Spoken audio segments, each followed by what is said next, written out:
അങ്ങനെയൊന്നും പറയല്ല. ശരി. ആൾക്കറിയോ ഇവനെന്താണ് ഇത്ര ഡിമാൻഡ് ചോദിച്ചാല് അല്ല അപ്പൊ പറയില്ലേ നിങ്ങളുടെ ഭാഗ്യാണെന്ന് പറയും. അങ്ങനെ പറയോ?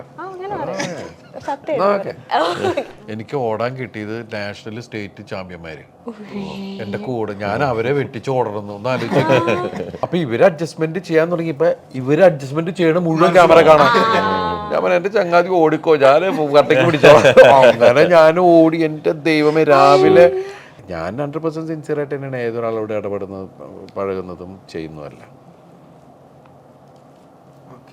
എന്നെ ഏറ്റവും കൂടുതൽ സപ്പോർട്ട് ചെയ്യുന്നതിൽ ഒരാൾ എനിക്ക് എടുത്തു പറയാൻ, അതിൽ ഒരാൾ നമ്മളെ വിട്ടു പോയി. കാരണം വെച്ചിട്ടുണ്ടെങ്കിൽ എൻ്റെ ചങ്കൂറ്റം തന്നെയായിരുന്നു കലാഭവൻ മണി.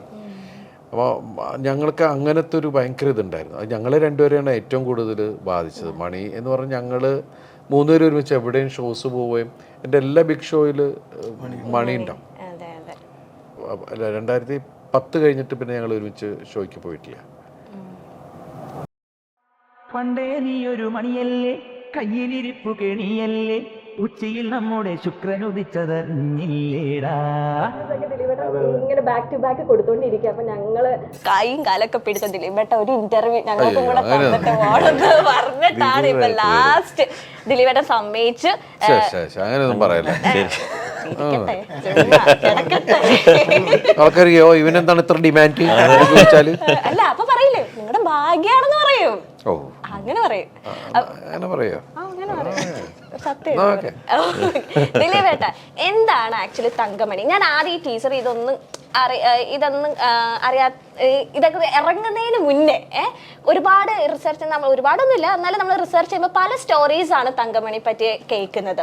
ഒറ്റ രാത്രിയും കൊണ്ട് പോലീസുകാരുടെ ക്രൂരതയ്ക്ക് ഇടയാകുന്ന ഒരു ഗ്രാമം, അങ്ങനെ പല പല സ്റ്റോറീസ് കേൾക്കുന്നുണ്ട്.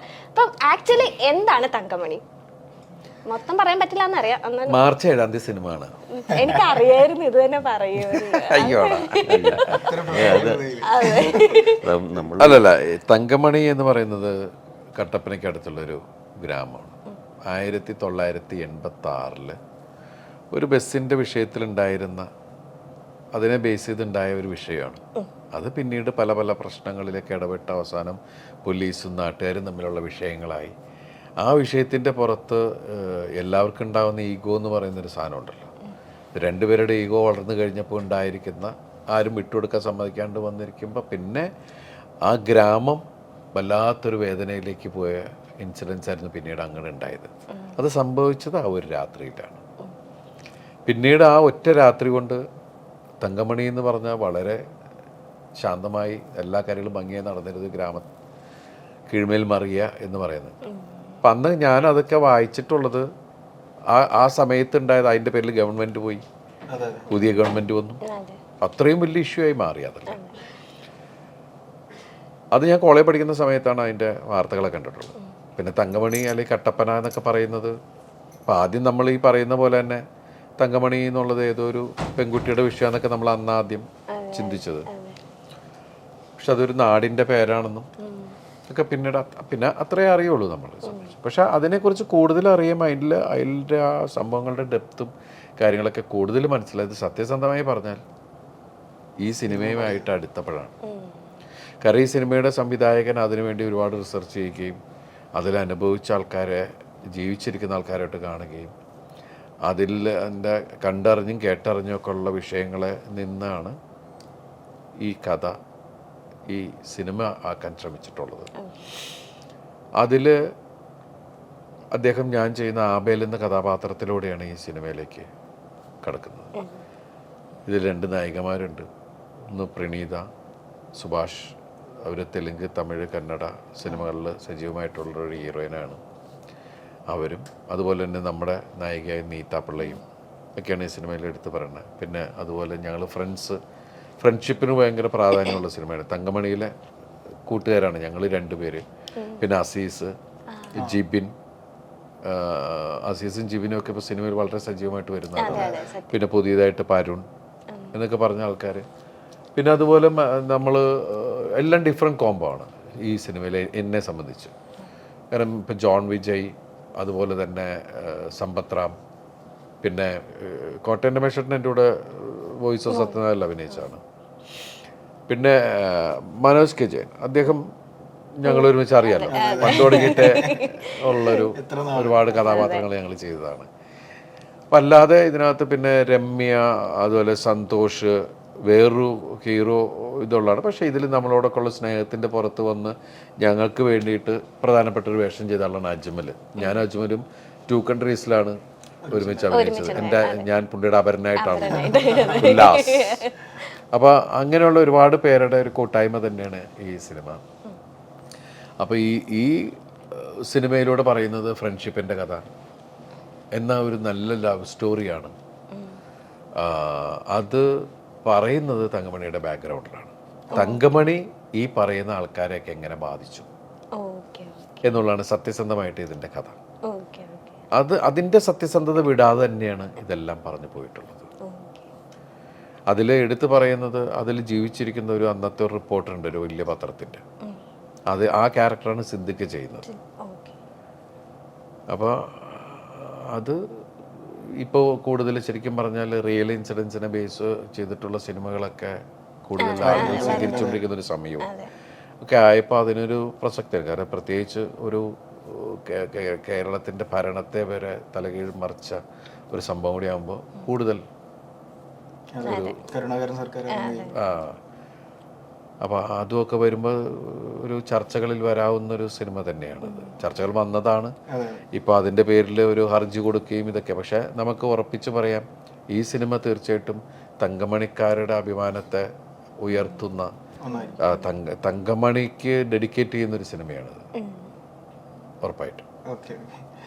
സുദേവ് ബ്രോ, ഇപ്പോൾ നമ്മളിപ്പോൾ കല്യാണമൊക്കെ കഴിഞ്ഞ് വന്നിരിക്കുകയാണ്. Congrats anyway. സോ നമ്മൾ തങ്കമണി എന്നുള്ള കഥ നമ്മളിലേക്ക് വരുമ്പോൾ എന്ത് ടൈപ്പ് ഓഫ് ക്യാരക്ടർ ആയിരുന്നു, അല്ലെങ്കിൽ എന്താണ് ആ ഒരു ഓക്കെ കഥ ഞാൻ ചെയ്യാം എന്ന് തോന്നിയ ആ ഒരു മൊമെന്റ് എന്തായിരുന്നു? ആദ്യം കഥ പറഞ്ഞപ്പോഴേ ഞാൻ ഇങ്ങനെ പ്രാർത്ഥിച്ചുകൊണ്ടിരിക്കുകയായിരുന്നു. ഈ അർബനായിട്ട് സിറ്റി പോയ ക്യാരക്ടേഴ്സ് അല്ലാതെ വേറെ എന്തെങ്കിലും ഒന്ന് കിട്ടണം. അത് എങ്ങനെ കിട്ടുക, ആരാണ് എന്നെ ഇങ്ങനെ ഇമാജിൻ ചെയ്യാന്ന്. അപ്പോൾ ഇങ്ങനെ ഒരു കഥ വന്നപ്പോൾ ഉള്ളിൽ ഞാൻ ഭയങ്കര എക്സൈറ്റഡ് ആയിരുന്നു. പക്ഷെ അങ്ങനെ കാണിച്ചില്ല. അപ്പം അതൊക്കെ അല്ല, ഇപ്പൊ ദിലീപേട്ടൻ പറഞ്ഞ പോലെ തന്നെ നിങ്ങളുടെ ഒരു ഫസ്റ്റ് കോംബോ അല്ലേ ദിലീപേട്ടനെ? അതെ. അപ്പോൾ ദിലീപേട്ടൻ്റെ കൂടെ ഇതിനു മുമ്പ് വേറൊരു പടം ഓൾമോസ്റ്റ് വർക്കൗട്ട് ആയത് പിന്നെ അതായില്ല. അപ്പോൾ അങ്ങനെ അവസരം ഇതിൽ സംഭവിച്ചു. അപ്പോൾ അങ്ങനെ എനിക്കിതിൽ ആദ്യമായിട്ടാണ് മറ്റേ പോളിഷ്ഡ് സ്റ്റൈലൈസ്ഡ് അല്ലാത്ത ഒരു വളരെ റിയലായിട്ട് റിലേറ്റബിൾ ആയിട്ടുള്ള ഒരു ക്യാരക്ടർ ചെയ്യാൻ കിട്ടിയിരിക്കുന്നത്. അപ്പോൾ അതിൻ്റെ ലുക്കും കോസ്റ്റ്യൂമൊക്കെ ഡയറക്ടർ ഡിസൈൻ ചെയ്ത് അതിൻ്റെ പറയുന്ന രീതിയും എല്ലാം. അപ്പോൾ അത് എനിക്ക് അങ്ങനത്തെ എക്സ്പീരിയൻസ് ആസ് എൻ ആക്ടർ വളരെ ഇൻവാല്യുബിളാണ്. ഞാൻ വെയിറ്റ് ചെയ്ത് നിൽക്കുകയായിരുന്നു ഇങ്ങനത്തെ ക്യാരക്ടേഴ്സ് എനിക്ക് എപ്പോഴും ചെയ്യാൻ കിട്ടും. അപ്പോൾ ഇത് കഴിഞ്ഞാൽ ഹോപ്പ്ഫുള്ളി കുറച്ചുകൂടി ഇതുപോലത്തെ വ്യത്യസ്തമായ ക്യാരക്ടേഴ്സ് എനിക്ക് അല്ല, ഞങ്ങൾ കുറച്ചുകൂടി ഡിസ്കസ് ചെയ്തായിരുന്നു. എന്താ ഈ ചേട്ടനെ കാണുമ്പോ തന്നെ ഇപ്പോഴും ഒരു വില്ലൻ ക്യാരക്ടറായിട്ട് കൊടുക്കാൻ തോന്നുന്നു. ഞാൻ ആദ്യം വിചാരിച്ചു സുദേവായി വേറെ മലയാളിയാണെന്ന് എനിക്കറിയില്ല.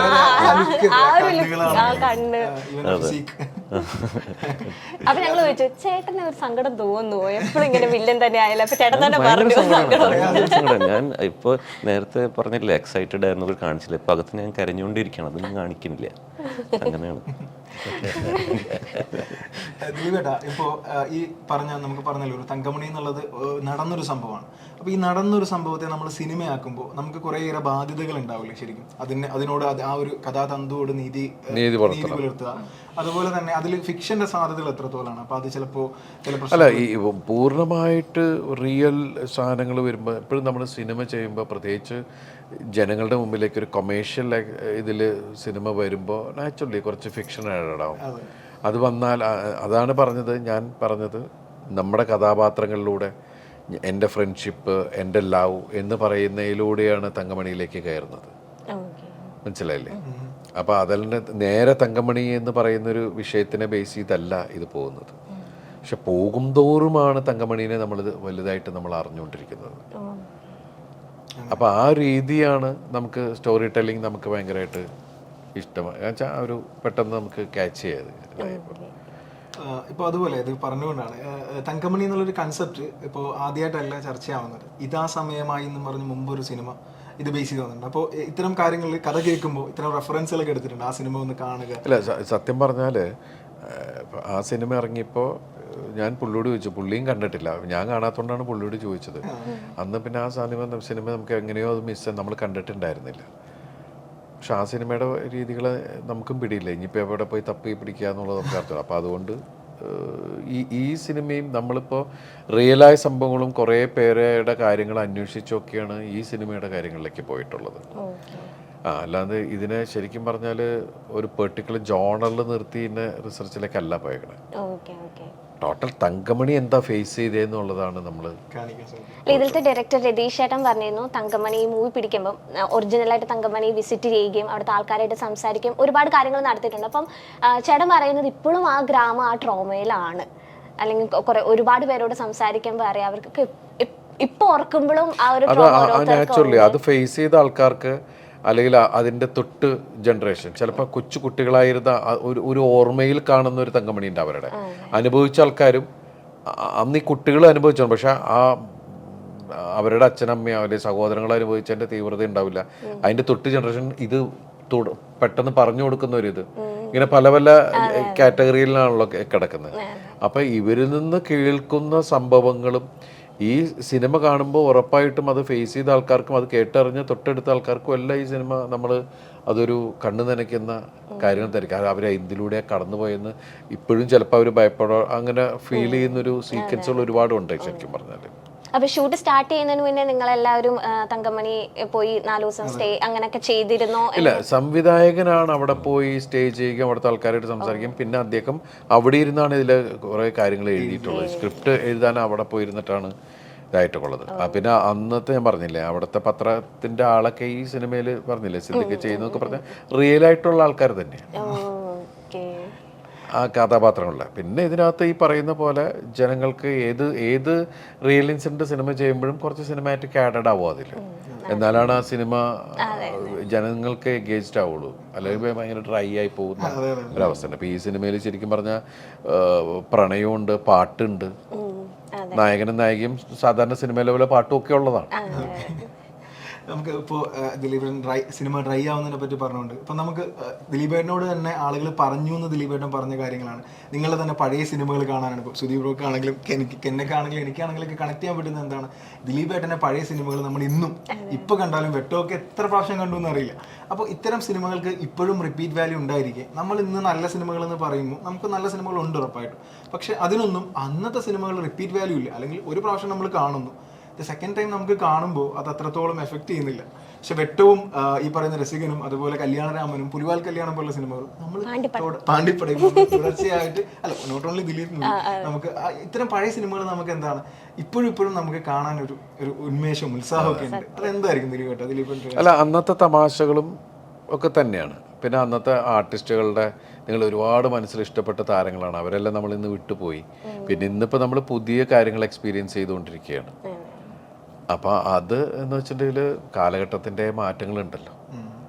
അന്നത്തെ കാര്യങ്ങൾ ഇപ്പോൾ എന്ത് റിയലിസ്റ്റിക് സിനിമ എന്ന് പറഞ്ഞാലും മനുഷ്യൻ്റെ ജീവിതത്തിൽ മൊത്തം നാടകീയത പലപ്പോഴും ഉണ്ടാവും. ഈ നാടകീയതയാണ് നമ്മുടെ മനസ്സിൽ കൊളുത്തുന്നത്. ഡ്രാമ എന്ന് പറയുന്ന സാധനം അത് ഇമോഷനോട് കണക്റ്റഡ് ആണ്. അത് എന്തിലാണെങ്കിലും അത് ഉണ്ടാവും. അതല്ലാണ്ട് വെറുതെ പോകുന്ന നമ്മൾ വെള്ളത്തിൽ വരയ്ക്കുന്ന വര പോലെ അങ്ങനെ പോകുന്ന നമ്മളത് കണ്ടു അങ്ങോട്ട് വിട്ടു എന്നല്ലാതെ അത് കൊളുത്തുന്നില്ല. നമുക്കൊക്കെ ഒരുപാട് നമ്മുടെ സീനിയേഴ്സിനാണെങ്കിലും നമുക്കൊക്കെ ഒരുപാട് അങ്ങനെ മനസ്സിൽ നിങ്ങളിപ്പോൾ എടുത്തു പറയുന്ന പോലുള്ള കഥാപാത്രങ്ങൾ മിക്ക ആക്ടേഴ്സിനും ഇപ്പോൾ എൻ്റെ മുമ്പിലുള്ള ഇപ്പോൾ മമ്മൂക്ക, ലാലേട്ടൻ, സുരേഷ് ഏട്ടൻ, ജയറാം എല്ലാവർക്കും എടുത്ത് പറയാവുന്ന വേഷങ്ങളുണ്ട്. അതുപോലെ എടുത്ത് പറയാവുന്ന വേഷങ്ങൾ ഇപ്പോൾ കുറച്ച് കുറവായിട്ടാണ് നമുക്ക് ഫീൽ ചെയ്യുന്നത്.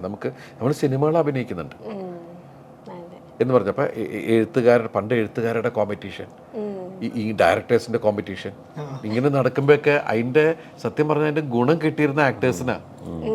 ഇവരുടെ കോമ്പറ്റീഷൻ നടക്കുമ്പോൾ നല്ല കഥാപാത്രങ്ങൾ കിട്ടിയിരുന്ന ആക്ടേഴ്സിനാണ്. അതിപ്പോൾ എന്ന് വെച്ചിട്ടുണ്ടെങ്കിൽ നമ്മൾ അപൂർവമായിട്ട് ചില സിനിമകൾ ഇപ്പം ദൈവം അനുഗ്രഹിച്ച് വീണ്ടും ജനങ്ങളിലേക്ക് സിനിമ ഇതാവുകയും ജനങ്ങൾ തിയേറ്ററിലേക്ക് വീണ്ടും സജീവമായിട്ട് വരാൻ തുടങ്ങിയിരിക്കുന്നു. അത് വലിയൊരു നല്ലൊരു ലക്ഷണമാണ്. സംഭവിക്കട്ടെ അങ്ങനെ ഒരു അത് നമുക്ക് വലിയൊരു പോസിറ്റീവ് എനർജി. സോഷ്യൽ മീഡിയ വന്നുകൊണ്ട് അറ്റൻഷൻ സ്പാൻ കുറച്ച് കുറഞ്ഞു പോയി. അപ്പോൾ നമ്മൾ കാണുന്നതിൻ്റെ അറ്റൻഷൻ സ്പാൻ കുറഞ്ഞപ്പോൾ ക്രിയേറ്റ് ചെയ്യാനുള്ള സ്പാനും കുറഞ്ഞു വരാൻ തുടങ്ങിയിരുന്നു. അപ്പോൾ നമ്മൾ ക്രിയേറ്റ് ചെയ്യാൻ കുറവ് സമയം കൊടുക്കുമ്പോൾ അതിൻ്റെ ക്വാളിറ്റി അതുപോലെ തന്നെ ലോഞ്ചിവിറ്റി ഉണ്ടാവില്ല. ഈ പറഞ്ഞ പോലെ റിപ്പീറ്റ് വാല്യൂ കുറഞ്ഞു. പക്ഷേ ഇപ്പോൾ ഓഡിയൻസിന് അത് മിസ് ചെയ്യാൻ തുടങ്ങി. റിപ്പീറ്റ് വാല്യൂ ഉള്ള കോണ്ടന്റ് ആണ്. അപ്പോൾ ക്രിയേറ്റേഴ്സ് പിന്നെയും അതുപോലെ തന്നെ സമയമെടുത്ത് ക്വാളിറ്റി പ്രൊഡക്റ്റ് ഉണ്ടാക്കാൻ പിന്നെ അതിന് വാല്യൂ ഉണ്ടെന്ന് അറിയാം. ആ വാല്യൂ അതന്നെ കണ്ടന്റാണ് ഇപ്പൊ ശരിക്കും പറഞ്ഞാൽ അതാണ് ഇപ്പൊ ഏറ്റവും കൂടുതൽ സ്ഥലം വാങ്ങിക്കണ ഒരു വില എന്ന് പറയുന്ന പോലെ സാരമായി മാറിക്കൊണ്ടിരിക്കുകയാണ്. അതെ, ഇപ്പൊ ആക്ടേഴ്സ് അല്ലെങ്കിൽ ആരൊക്കെ അഭിനയിക്കുന്നു അങ്ങനെ നോക്കൽ കുറവാണ് ഇപ്പൊ ഓഡിയൻസ്. ഇപ്പൊ അവരെ എൻഗേജ് ചെയ്യിപ്പിക്കുന്നുണ്ടോ, ഏത് സിനിമ അവരെ എൻഗേജ് ചെയ്യിപ്പിക്കുന്നു, നൂൺ ഷോ കഴിയുമ്പോൾ ഏതിനാണ് അഭിപ്രായം എന്നുള്ളതിലേക്ക് ആയി തുടങ്ങി. അതെ, സത്യം. ഞാൻ വെബ് സീരീസിൻ്റെ ഒക്കെ ഇതിന് പോകുമ്പോൾ അവരുടെ ഫസ്റ്റ് ബ്രീഫ് ആയിരിക്കും നമ്മൾ വിത്തിൻ 10 seconds ഒരു വലിയ വെബ് സീരീസ് 10 എപ്പിസോഡിൻ്റെ വെബ് സീരീസ് വിത്തിൻ 10 seconds ഓഡിയൻസിനെ ഹുക്ക് ചെയ്യണം. അല്ലെങ്കിൽ ഒരു 10 എപ്പിസോഡും കാണില്ല. ഉറപ്പായിട്ടും നമ്മൾ ഒരു ഇതിലേക്ക് കയറി കഴിഞ്ഞാൽ പിന്നെ അത് കഴിഞ്ഞാൽ നെക്സ്റ്റ് എപ്പിസോഡിലേക്ക് നമ്മൾ പോവാം. നമ്മളിപ്പം മിക്ക ചില സാധനങ്ങൾ നമ്മൾ ഇരുന്ന് വീഴും, ഉയ്യോ 4 മണിയാണ് എന്നൊക്കെ പറയാം. നമ്മൾ അറിയാതെ അതിലേക്ക് ഇങ്ങനെ പോയിക്കൊണ്ടേയിരിക്കും. പക്ഷേ അതാ കുക്കിംഗ് എലിമെന്റ് ഏതാന്നുള്ളതാണ്. പക്ഷെ അതിൻ്റെ പുറകെ പോയി എനിക്ക് തോന്നുന്നു അവിടെയാണ് ഈ ക്വാളിറ്റി മിസ് ആവുന്ന തുടങ്ങി. നമ്മൾ ഈ ഇനോർഗാനിക് ആയിട്ട് ഉള്ള എലിമെന്റ്സ് ഇൻസേർട്ട് ചെയ്ത് പക്ഷെ ഇപ്പോൾ അത് പോയിട്ട് ഇപ്പോൾ ഓഡിയൻസ് ഒരു തിയേറ്ററിൽ പോകുമ്പോൾ അവർ ആ മൈൻഡ് സെറ്റോട് കൂടി അല്ല ഇപ്പോൾ പോണത്. 10 സെക്കൻഡ് ഹുക്ക് ചെയ്തില്ലെങ്കിൽ അവരതിന് സമയം കൊടുക്കും.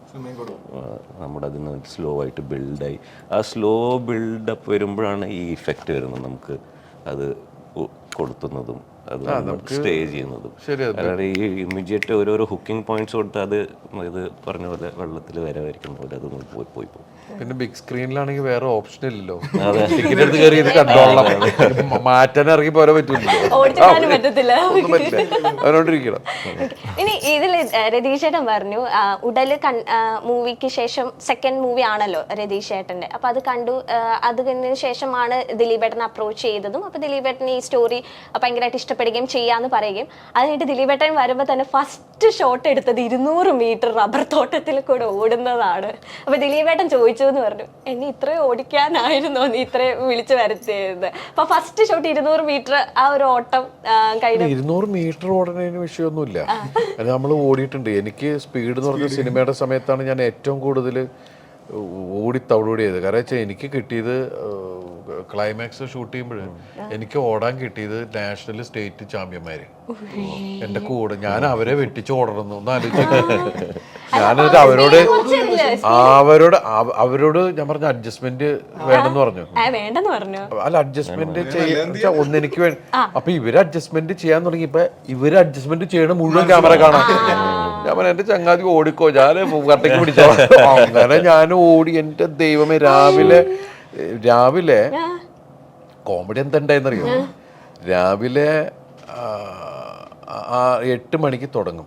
6-7 മണിയാകുമ്പോഴേക്കും നമ്മൾ വന്ന് ഒക്കെ റെഡിയായി 8 മണിക്ക് എല്ലാം ഇതാക്കി കഴിഞ്ഞാൽ വൈകുന്നേരം വരെ ഓടണം. വൈകുന്നേരം 6 മണി ലൈറ്റ് പോണവരെ ഓട്ടം തന്നെ എടുക്കണേ, ഇത്ര ഓടണ്ടേ. അപ്പൊ എന്താ സംബന്ധിച്ച് നമുക്ക് പിന്നെ രാവിലെ ഷൂട്ടിങ്ങിന് ഇറങ്ങിയ വൈകുന്നേരം വരെ ഓട്ടമാണെങ്കിൽ ഓട്ടം, മറ്റാണ് മറിച്ചാണ്. അവരെ സംബന്ധിച്ച് കുറച്ച് നേരമല്ലേ അവർ പ്രാക്ടീസ് ചെയ്യണേ. ഇത് അവര് 6 to 7 അല്ലെങ്കിൽ 8 ഭയങ്കര പ്രാക്ടീസ്. അത് കഴിഞ്ഞ് ഇവർക്ക് റേസ് പറഞ്ഞാൽ അവർക്ക് അത്ര സമയമുള്ളൂ. സോറി, ഇവര് രാവിലെ ഓടി ഉച്ചയൊക്കെ ആവുമ്പോഴേക്കും ഇവര് വരുമ്പോഴും നമ്മൾ മറ്റേ സീലായതുകൊണ്ട് ഓട് തന്നെ. അങ്ങനെ ഈ സ്പൈക്സ് ഒക്കെ ഇട്ടിട്ട് ഇവർ വച്ച് കീറുകയല്ലേ. എന്നിട്ട് 4ാമത്തെ ദിവസമൊക്കെ എനിക്ക് മസിലൊക്കെ കയറിയിരുന്നു. അപ്പൊ ഞാൻ വിചാരിച്ചു, ദൈവമേ. അതുകൊണ്ട് എന്റെ ഹീറോസ് എന്ന് പറഞ്ഞാൽ ഈ കളിക്കണവരും അത്ലറ്റുകളൊക്കെ തന്നെയാണ്. ഫുട്ബോൾ കളിക്കണമാരും ക്രിക്കറ്റ് കളിക്കണമാരൊക്കെ ശരിക്കും റിയൽ ഹീറോസ് അല്ലേ?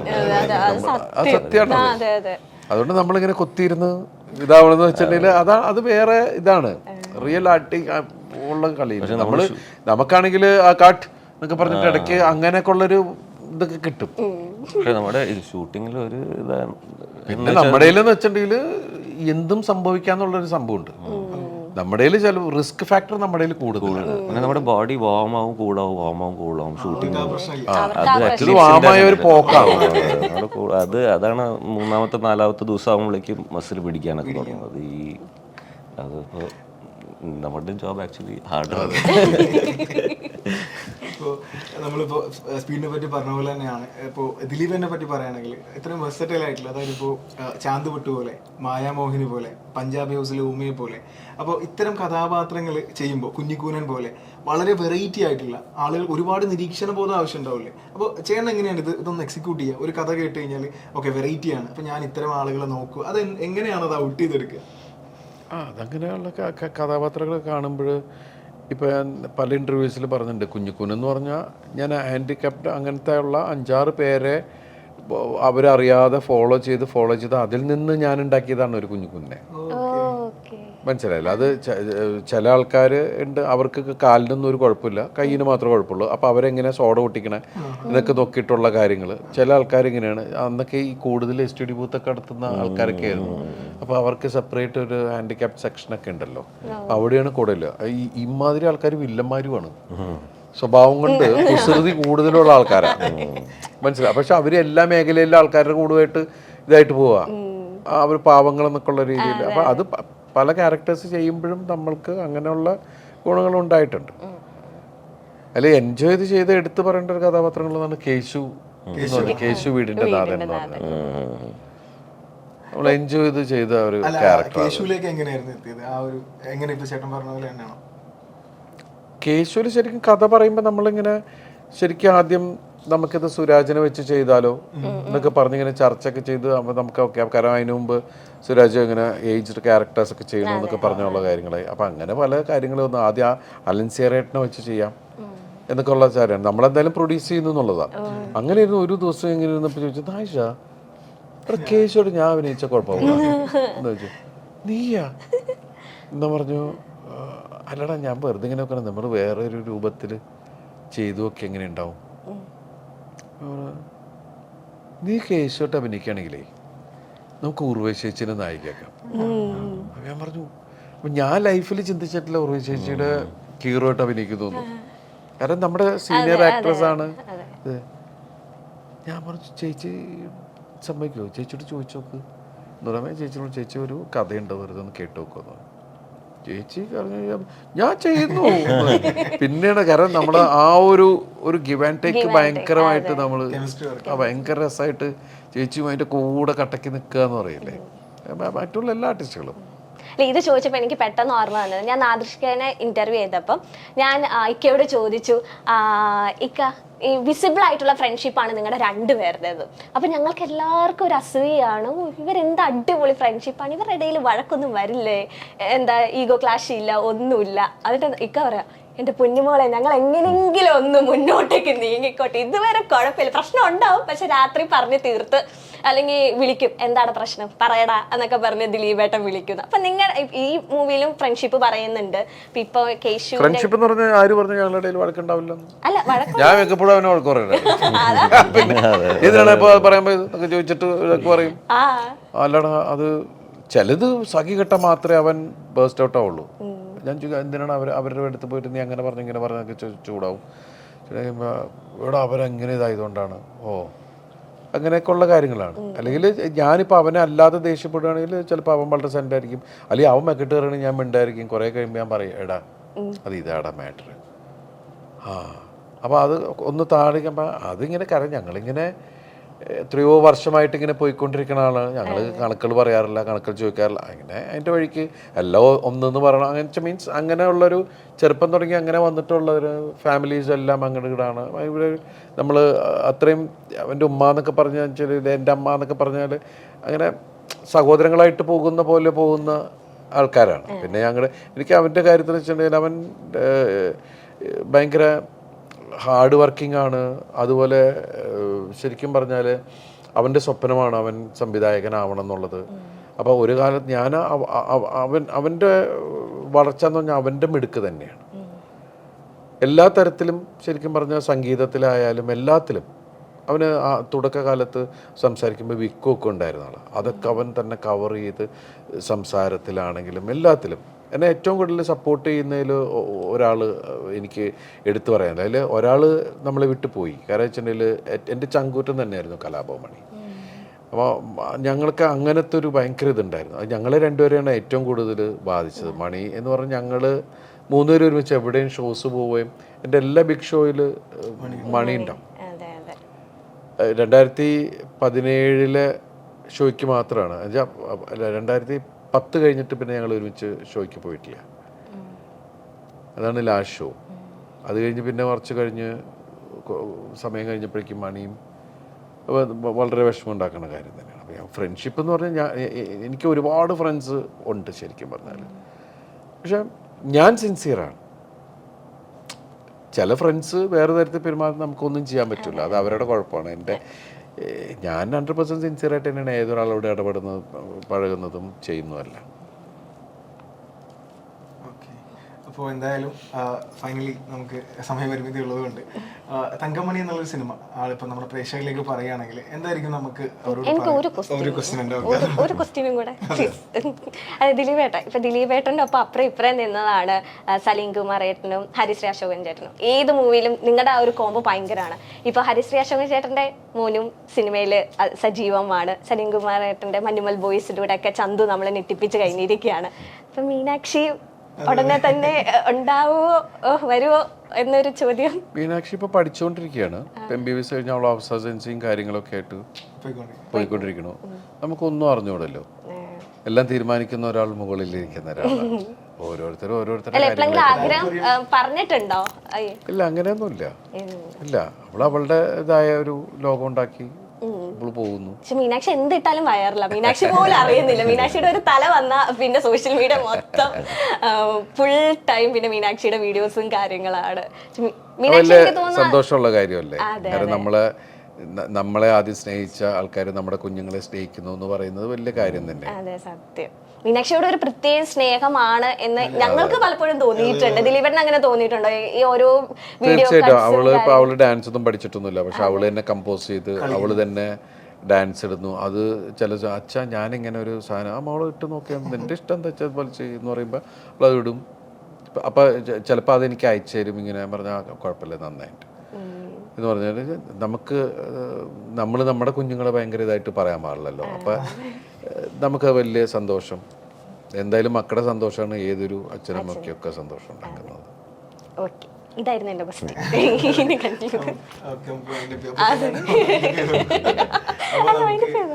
അപ്പോൾ തങ്കമണി എന്നുള്ളൊരു സിനിമ നമ്മളിലേക്ക് വരികയാണ്. അപ്പോൾ ഫൈനലി ഇപ്പോൾ ഒരു റിയൽ ലൈഫ് ഇൻസിഡന്റ് ആണെന്ന് നമ്മൾ പറഞ്ഞു. അപ്പോൾ ഇനി എന്താണ് തിയേറ്ററിൽ നമ്മൾ ഒരുക്കി വെച്ചിരിക്കുന്നത്? പ്രേക്ഷകരോട് എന്താണ് പറയാനുള്ളത്? ശരി, മാർച്ച് 7 സിനിമ വരികയാണ്. നമ്മളിങ്ങനെ ഒരു സിനിമ ചെയ്തിട്ടുണ്ട്, നമ്മൾ ആ സിനിമയുടെ ഭാഗമായിട്ടുണ്ട്. നിങ്ങളെല്ലാവരും കാണുക. ഞങ്ങൾ വേറെ അവകാശവാദങ്ങളൊന്നും പറയുന്നില്ല. ഈ സിനിമ തിയേറ്ററിൽ തന്നെ വന്ന് കാണുക. ഇപ്പോൾ ദൈവം അനുഗ്രഹിച്ച് നിങ്ങളെല്ലാവരും തിയേറ്ററിലേക്ക് വന്നുകൊണ്ടിരിക്കുകയാണ്. ആ വരവ് മുടക്കരുത്. ആ കൂട്ടത്തിൽ ഇതിനെ ഒന്ന് പരിഗണിക്കുക, പാസ്സാക്കി വിടുക. അതൊക്കെയാണ് അപേക്ഷ. അതുതന്നെ, ഞങ്ങൾ വളരെ കഷ്ടപ്പെട്ട് ഉണ്ടാക്കിയെടുത്ത കുറേ ആൾക്കാരുടെ ഇതിൽ എഫേർട്ടുള്ള ഒരു പടമാണ്. അതുമാത്രമല്ല, ഒരു കൾച്ചറലി സിഗ്നിഫിക്കൻ്റ് ആയിട്ടുള്ള ഒരു മൊമെൻ്റ് ഇൻ ഹിസ്റ്ററിയാണ്.